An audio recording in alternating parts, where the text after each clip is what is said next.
Guys, si Nathan ay mag-school na daw. Tuturo niya sa atin ang mga animals. Ayan.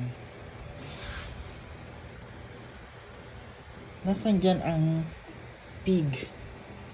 Asan ang pig? Pig. Asan dyan ang bear? Bear. Asan dyan ang lion? Lion. Yun. Nasaan ang tiger? Tiger. Asan ang horse? Horse. Asan ang duck? Alam mo yung duck? Wow! Asan ang bird? Bird. Yun. Asan? Yun, ang bird. Asan ang butterfly? Butterfly. Galing. Asan ang fish? Asan ang fish? Asan ang fish? Turo mo yung fish.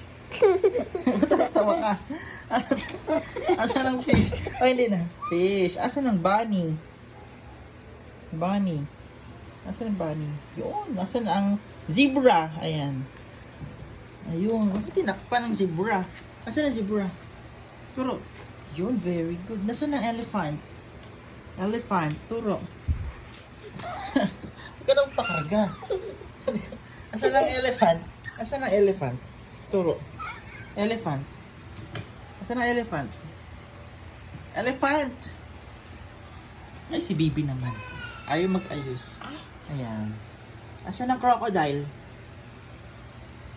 Asan ang frog? Frog. Turo mo yung frog.